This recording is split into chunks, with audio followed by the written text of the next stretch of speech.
Oi pessoal, tudo bom? Vamos continuar esse nosso vídeo aqui. Nós estamos nessa série aqui, o Imortal.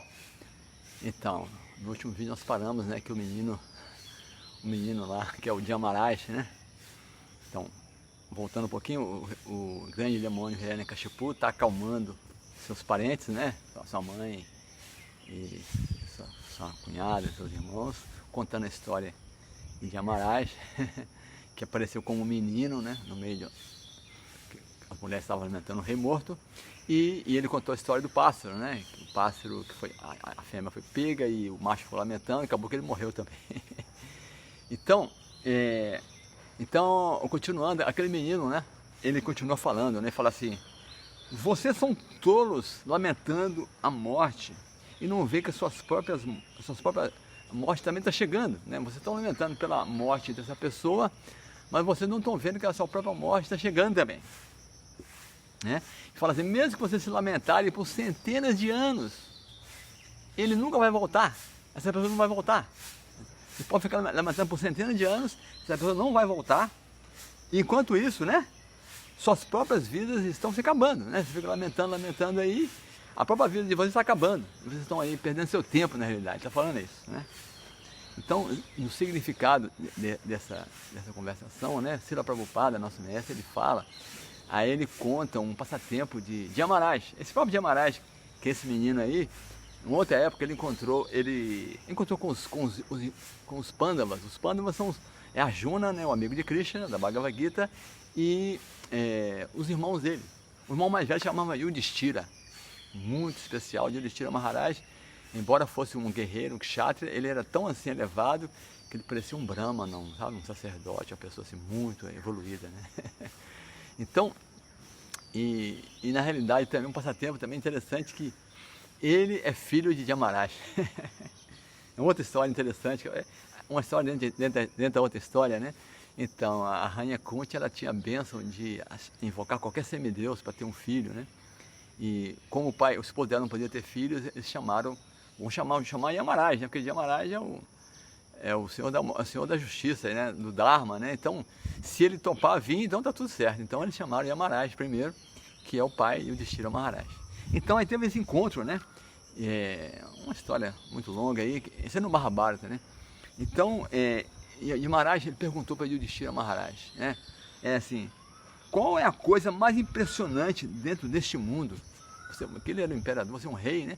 Qual a coisa mais impressionante que você viu dentro desse mundo? Perguntou para Yudhishthira. Ele fala assim: todos veem centenas e milhares de entidades vivas encontrando com a morte a todo momento. Mas as entidades vivas tolas ainda assim pensam que são imortais e não se preparam para a morte.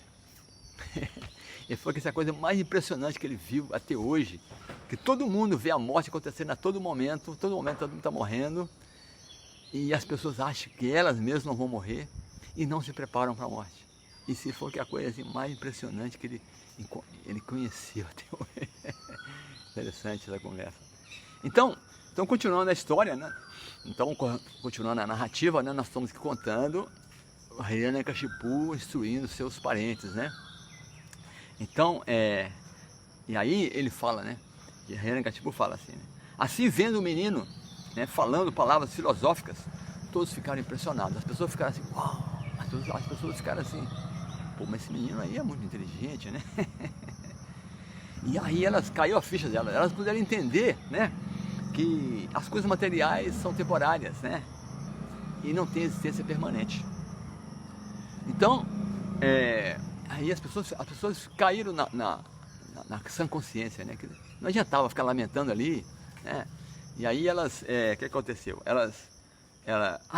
Esse menino, que era, né, de Amarás, esse menino, quando ele viu que o pessoal tinha entendido o que ele tinha falado, passou a mensagem, ele desapareceu. Porque ele não era um menino comum, ele era de Amarás, transformado em menino, ele desapareceu da cena, o pessoal entendeu que não era desse mundo, esse menino não era desse mundo, né? E aí eles foram, como falei, as esposas não queriam liberar o esposo para ser cremado, né? Continuar a cerimônia fúnebre. Então eles continuaram, aí eles foram, caiu a ficha, eles não, agora não adianta mesmo lamentar, o menino está certo. E eles permitiram, né, que continuasse essa cerimônia fúnebre. Então, por sua vez, né? Então, Hiranyakashipu está contando essa história para a mãe dele, para o pessoal. Eles também, os parentes do irmão de Hiranyakashipu, que tinha sido morto, né? Como falei, Hiranyakashipu estava acalmando os seus parentes, né? Porque o irmão dele tinha sido morto por Vishnu, o famoso Hiranyaksha, né? Vishnu na forma de Varaha matou esse demônio. Então a mãe dele estava lá, que a mãe dele chama Diti, a mãe, a cunhada, todo mundo lamentando. Aí todo mundo ouviu essa história, né? Do menino que apareceu no meio daquele casal, daquelas mulheres lá que lamentaram a morte do rei, do pássaro. As pessoas também, as pessoas falaram, opa, acho que não é por aqui não. Aí eles foram parar de se lamentar e começaram a ser mais filosóficos, né?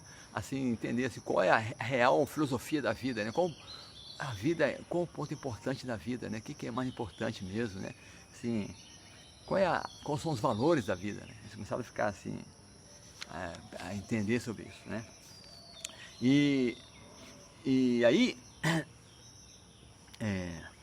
um ponto importante que, como falei, Hiranyakashipu era muito inteligente, né? Uma pessoa muito inteligente. Mas, porém, ele tinha um defeito de fábrica, né? De uma pessoa que é materialista, né? Qual eram 2 defeitos importantes que ele tem? Primeiro, ele queria se tornar imortal, né? O plano dele, né? Nós vimos que depois disso aí vai fazer uma austeridade para se tornar imortal.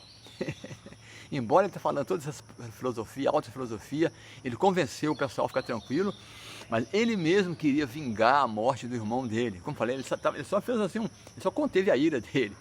Mas ele mesmo queria se tornar imortal. Só que ele queria se tornar imortal com aquele mesmo corpo. Então por isso que nós falamos no vídeo passado, ele fez austeridade assim, severíssimas, para se tornar imortal. E ele conseguiu bênção, né, que ninguém poderia matá-lo. Seu Brahma deu todas as bênçãos para ele. Só que seu Brahma sabia que, olha, em última análise, ninguém é imortal. Nesse mundo, até esse mundo material se acaba, que dirá quem mora dentro dele. Então ele tinha esse problema, ele queria se tornar imortal nesse corpo. E outro tipo de problema que ele tinha, né?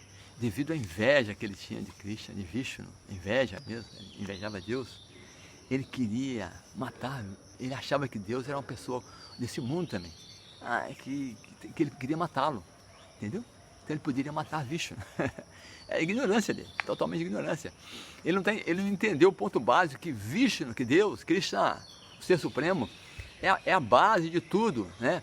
Ele é que mantém todo mundo, ele é raiz, né?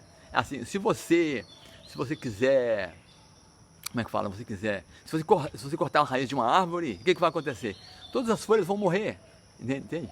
Então não adianta querer fazer isso. Você vai estar matando você mesmo. É assim, então assim, ele querer matar Vishnu é como uma folha rebelar contra a raiz da árvore. A própria folha vai morrer também, entende? É impossível matar Vishnu. Ele é a raiz de tudo que existe vem dele. Como é que vai matar Vishnu? Entende? Não tem lógica. É simplesmente sem lógica. Essa ideia materialista de querer acabar com Deus. Deus não existe. Se ele é a fonte de tudo, ele criou tudo, entende? A pessoa materialista tem esse problema, né? Ela esquece, devido à ilusão material. Krishna fala na Bhagavad Gita, né?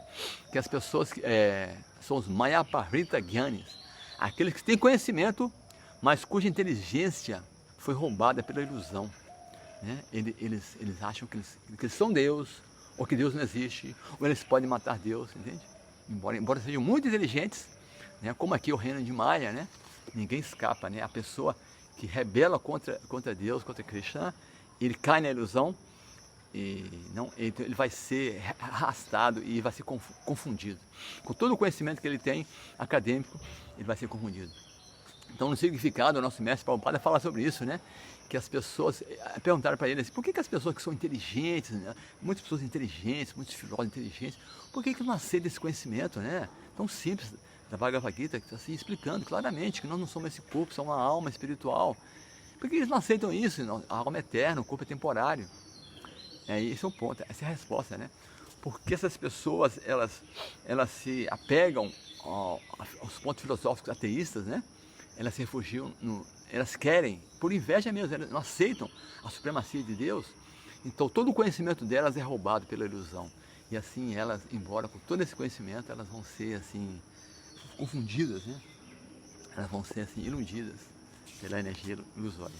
Então, assim, esse conhecimento, né, da Bhagavad Gita, que é tão simples, né, a pessoa não consegue perceber, né? Então, nós podemos ver, né, no segundo capítulo do Bhagavad Gita, né, Krishna muitas vezes ele fala sobre esse ponto, explicando, né, a eternidade da alma, né?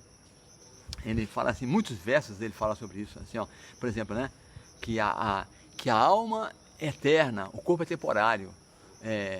Quando o corpo morre, a alma não morre, né? Ela é primordial, imortal, né? E assim, Krishna dá exemplo, por exemplo, da roupa, né? Que assim como a pessoa, né, ela aceita roupas novas, quando a roupa fica velha, a menos que você seja assim, muito apegado a uma roupa sua, né? A roupa vai ficando velha, você vai costurando, remendando, chega uma hora que não dá para remendar mais. Uma pessoa muito apegada a uma roupa, por exemplo, uma blusa, uma camisa, chega uma hora que não dá mais, né? Sim? Então ela tem que desapegar daquilo ali e pegar outro, né? Então, quando a roupa fica velha, você aceita uma outra roupa. E você não vai ficar uma pessoa normal, né? Não vai ficar lamentando porque a roupa acabou. Então a pessoa que é inteligente, que já fala, não vai lamentar pela perda do corpo.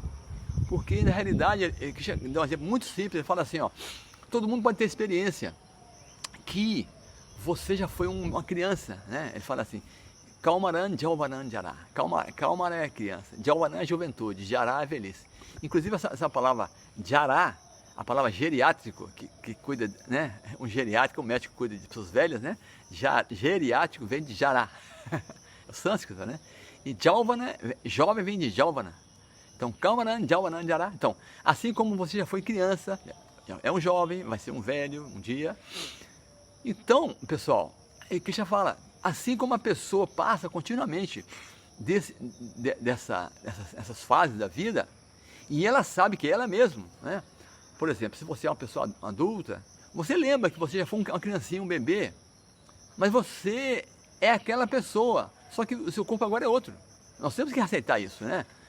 Não é que o seu corpo de bebê foi espichando e você ficou adulto. Né? A ciência mostra, né, que a cada 7 anos todas as células do corpo são transformadas, mudam, né? O alimento, você vai se alimentando, as células vão morrendo, vão sendo substituídas. Não, todas as células vão sendo substituídas. Então, a cada 7 anos, a pessoa que tem 7 anos de idade, ela já está em outro corpo. Porque o corpo que ela nasceu, não tem mais nenhuma célula no corpo dela desde o nascimento dela. Entendeu? Então, quem tem 14 anos, teve duas encarnações. Quem tem 21 anos, já teve 3 encarnações. Assim vai, 28, 4. Então, cada 7 anos, todas as células do corpo mudam. Então, o corpo está sempre em transformação. Né? O meu mestre espiritual até fala, né, que tem um filósofo, né, que fala nisso, né, que você não pode pisar no rio 2 vezes. Né? Você está no rio, você pisa no rio. Quando você volta no rio, a água já passou, é outro rio. Então ele fala assim, você não pode respirar 2 vezes no mesmo corpo. Porque o corpo, ele passa toda hora, está tendo assim processamentos biológicos, você nem percebe, né? E agora com a microbiologia, então, assim, eu estou entendendo que cada célula do nosso corpo, na realidade é um computador assim, poderosíssimo, que várias coisas estão acontecendo, né? Bomba de carbono, bomba de hidrogênio, não sei o que, sódio e potássio. Aí a célula trabalha assim, um mecanismo sofisticadíssimo. Então, cada vez que você respira, as suas células vão se transformando. Então, você não pode respirar 2 vezes no mesmo corpo. Que dirá viver para sempre no mesmo corpo. Então você entende que você está se transformando, mas você é a mesma pessoa. Então, o corpo morre, o corpo não é vivo. Você que é eterno. Então, nós, pessoas, como almas espirituais, nós somos eternos. O corpo é temporário. Tá? Então, nós vamos continuar no próximo vídeo falando sobre esse imortal, o eu imortal. Tá bom? Hare Krishna.